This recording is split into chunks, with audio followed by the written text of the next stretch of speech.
Lead Bullets for Life here, and I'm working on the Ford F-250 again. Alright guys, so we talked about the fuel leak and we talked about carburation leak. So what I've done today is to make the job easier, I removed the bracket for the power steering so I can get into the bolts easier. As you can see, and I quite separate the bolts right here.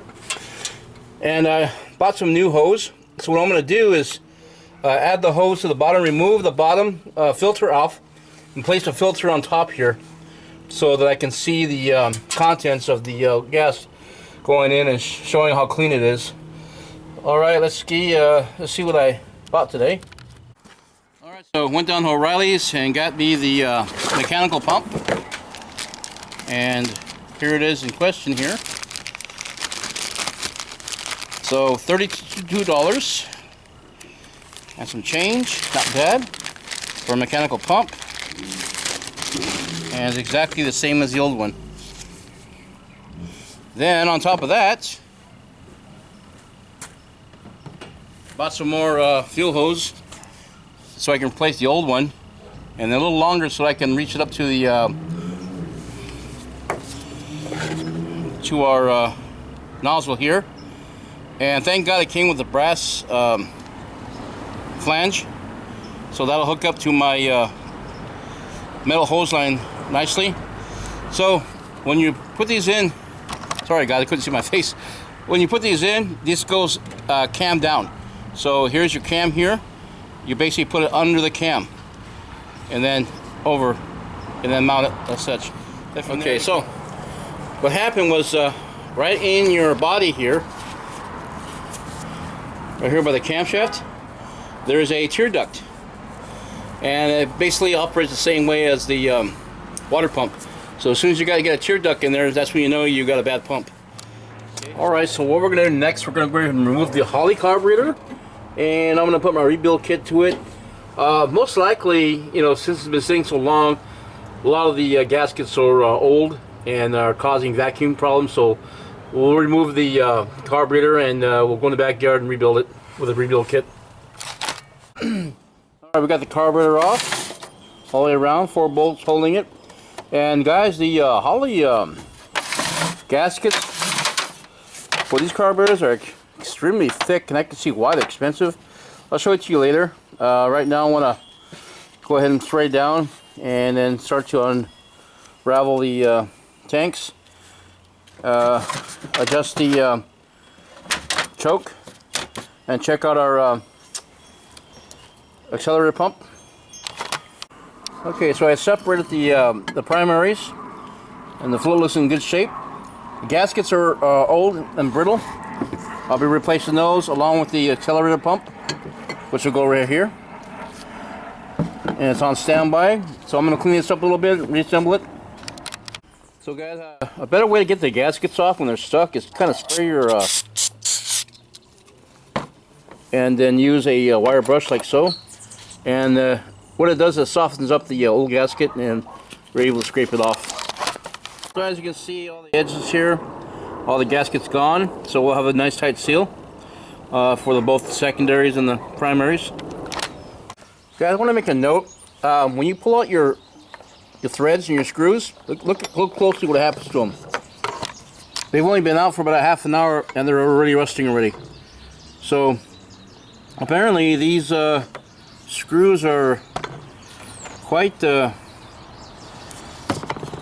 don't take oxidation too well, just to let you know. Okay, so this little rubber O-ring right here was dried and shrinking, and then I tried to pull off and it cracked, so I'm going to put a replacement in there. And this is where the flooding occurs. It doesn't seal, so gas just keeps pouring through until it goes into the overload spout, and then it goes down into, yeah, that thing just cracked right in half. My God. Alright, so we're going to place that. And we got it right on, no effort, so it's nice and tight now.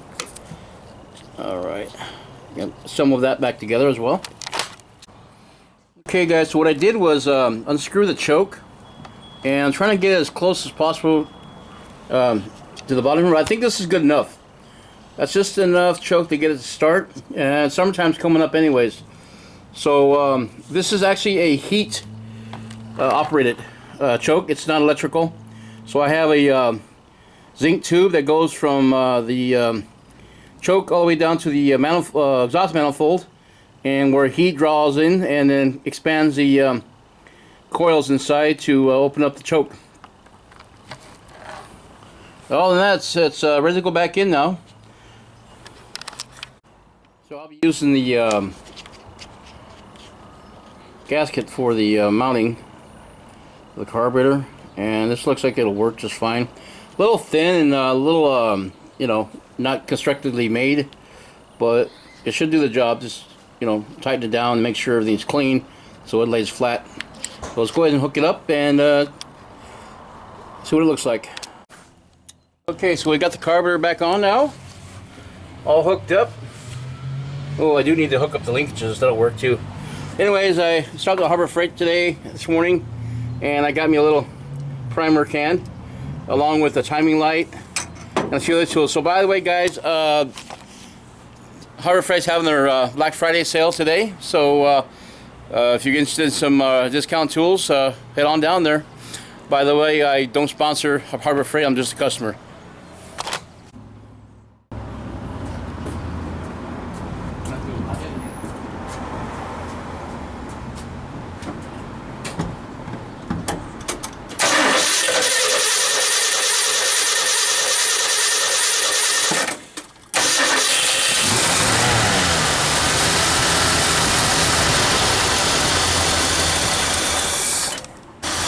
Alright guys, we got fire, so we'll let it warm up a little bit and do some adjustments on it. I think I got a vacuum leak somewhere. I gotta find out where.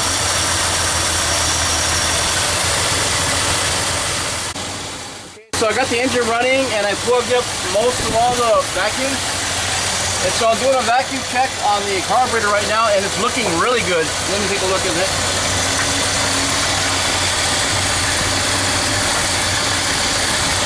Look at that, in the green. So we adjusted our port side fixture screw.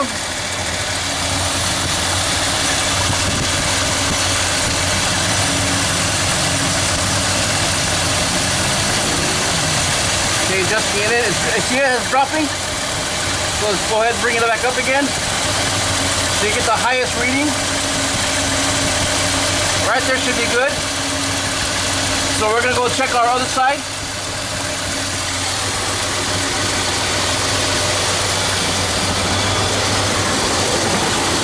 And as you can hear, this 390 is humming along perfectly.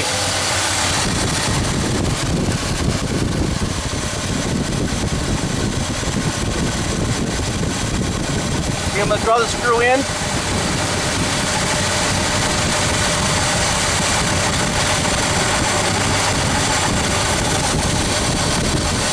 It's dropping right now. Bring it back out. There we go.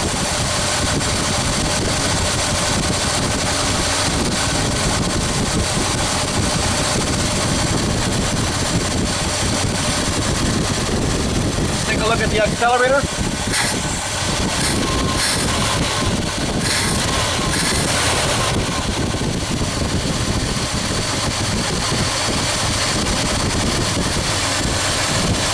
No leaks.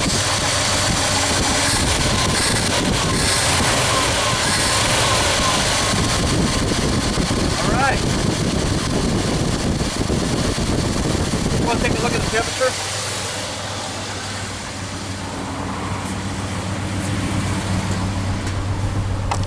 Right in the center, where it's supposed to be. Got good fuel, and we'll just shut her down. Right passenger side brake line is froze, rusted, gonna have to be replaced, and it's gonna be a lot of work, so probably end up having it towed over to the shop. I did everything I could here, get the engine running and all, but the brakes are gonna be an issue for me. Working 11.5 hours a day, 5 days a week, it's just not enough time to work on the truck, so I'll go ahead and have it towed and have them do the once over and do the smog as well. And then it should be on the road by that time, and I can still do some projects with it as well, you know, with gauges and all. So all right, Lead Bullets for Life here, end of part 4. We'll continue on. You have a good weekend. We'll see you next time. Bye for now.